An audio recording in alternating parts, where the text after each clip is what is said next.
Good morning. Morning time again. Time to get breakfast ready. Yesterday was actually pretty busy. Did not get to record as much as I kind of have been because I had meetings with some potential investors or a potential investor and an advisor for one of the companies that I'm helping out. We're sharing some office space with them, and I'm learning a lot from them just about the kind of tagging along, interested in investing in their model, but then also just learning from them because both of them they've started businesses before, and so they know the process, and I'm just learning some of that lingo. And since they've spent a lot of time here in Indy, they're well connected in the, maybe not well connected, but they're connected in the business community. So I like that. So we had some meetings with them, and that was really cool because they were really excited. One of them was just a really exciting meeting. It was kind of a breakthrough for their model, really validated what they're trying to do, and more on that in the near future, hopefully. They'll let me document some of that beginning process, and then made a decision on the outsourcing. I know I got an email this morning about one of the writing proposal. The outsourcing, I went with a friend of mine who has done that in the past, has experience with that, and it came down to trust. I trust him from a security standpoint, from a contact standpoint. We've known each other for years, and he really believes in our mission, and I think that's going to mean a lot when it comes to long-term design and strategy. He knows the community. He hasn't lived here for a while, but he knows the community and had some similar school experience as I did. So he really understands, I think, what we're trying to do. So exciting day yesterday. I didn't get to catch as much of it as I would have liked to, but I'm glad I caught what I did. Might be another kind of slow day today, spending time on social media, continuing to network. So I'm going to try to capture more of that and talk a little bit more about how I'm doing that. One of the toys that we play with in our house is what we call the beans and pasta. When Noah was, I think, 20 months old, we found these little construction equipment toys, and we found some, I think they're like pinto beans and some bow tie pasta, and we poured those all in a bin, and we let him push around the beans and pasta with it. Or maybe it started out as elbow pasta. We put those in a bin and let you push that around, and that's been one of the favorite toys for a long time. So we've had it since Anna has been playing with you in the play space. We have not had the beans and pasta out. So we are getting those out today. You feel like she's ready. And we got to go over some of the rules with her. The beans and pasta have to stay on the table. Right. But you said it might help if we put that rug down underneath it, right?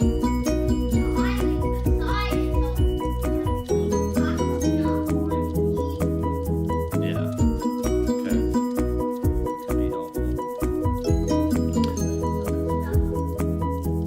And then we're gonna put the toy kitchen down back in the basement. I think we're gonna trade that out. And then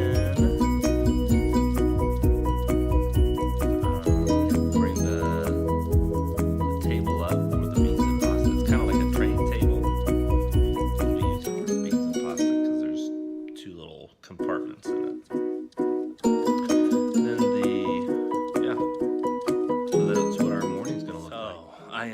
for some bins for our table for the beans and pasta play space, and I cannot find them, but something came across my mind as I've been looking, as I see some different things that Kristen and I have bought over the years.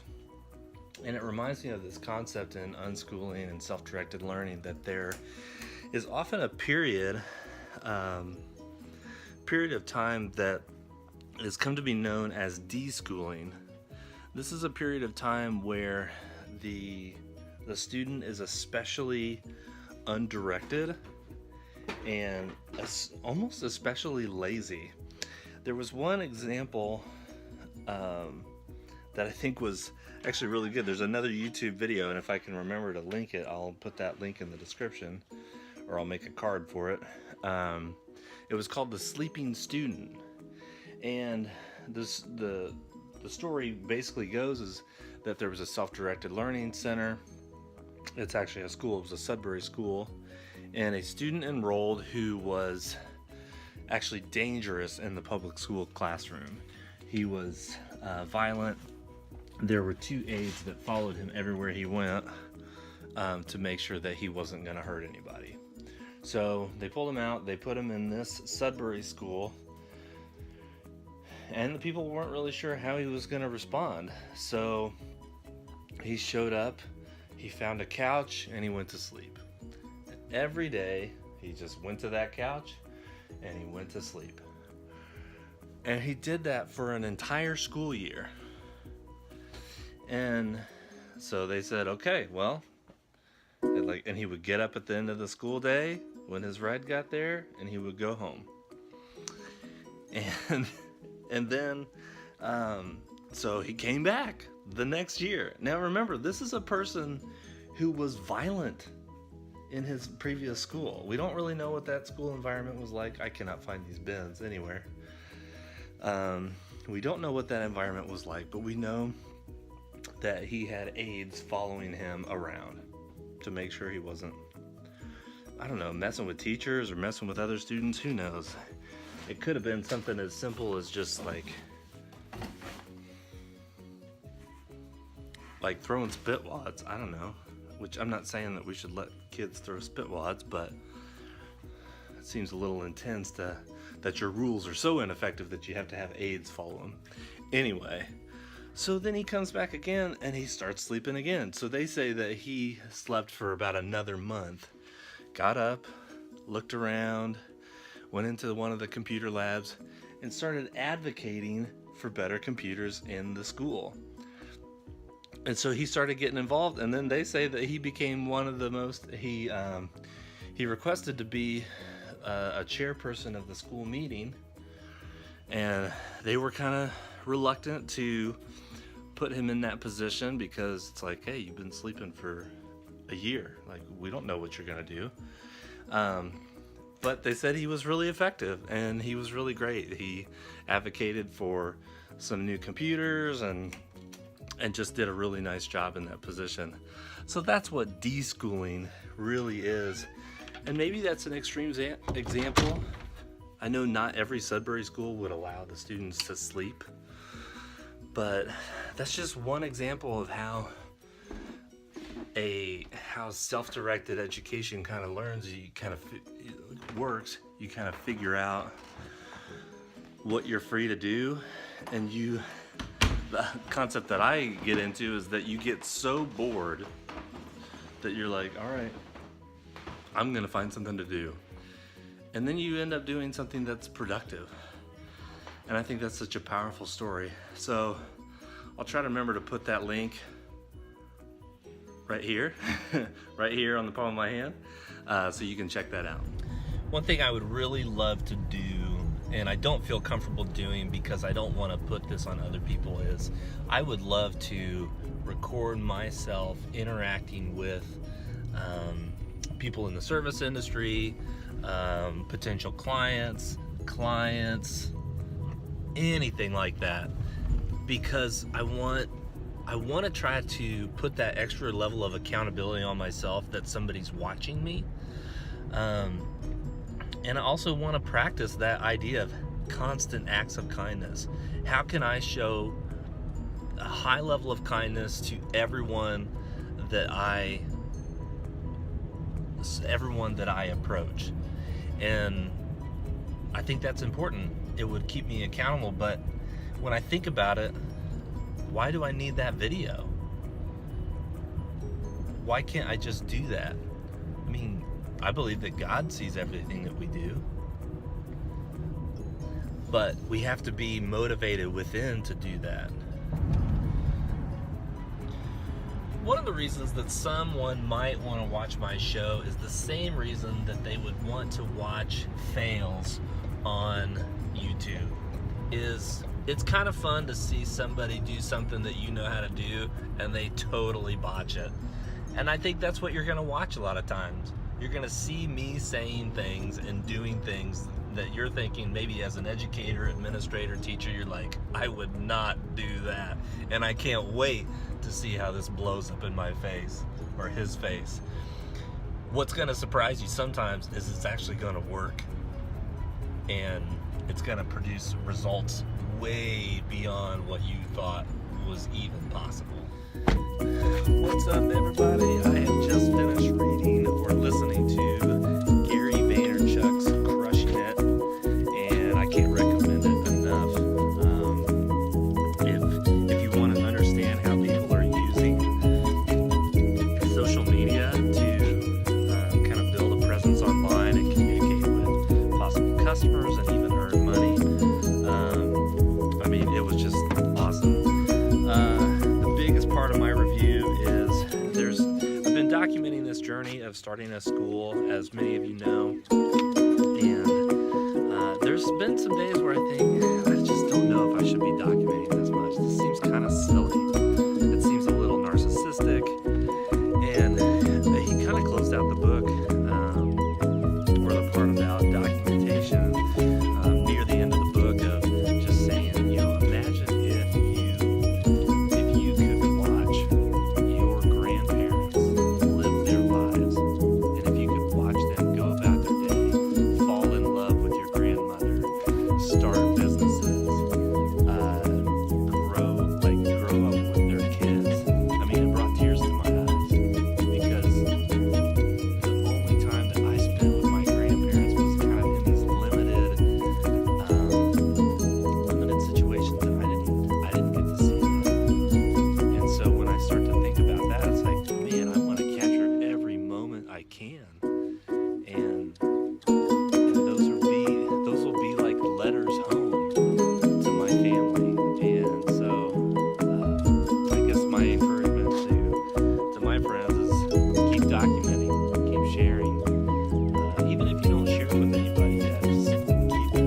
And because our kids and our grandchildren, our great-grandchildren, they may want to know about us, and now we have the tools.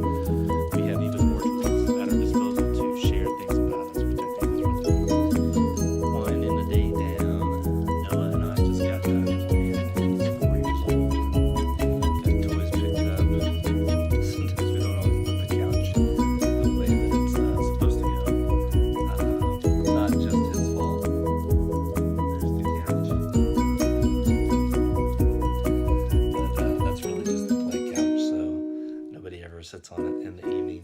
And I just had a thought as Mom took him up from bed, that there's going to be a day, not too far in the distant future, where this room is quiet most of the time, and I'll miss those little laughs, and so I'm trying to remind myself to capture as much of it as I can.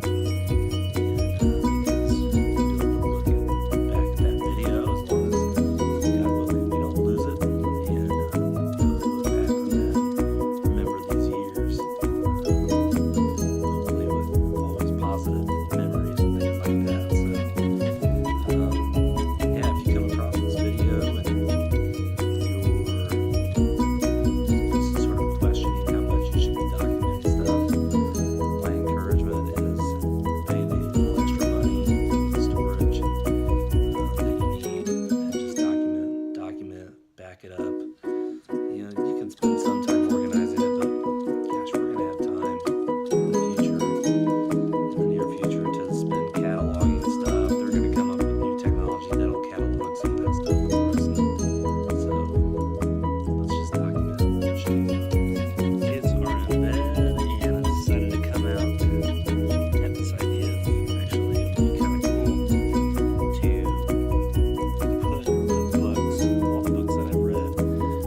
principal. Actually, I was finishing up my year as a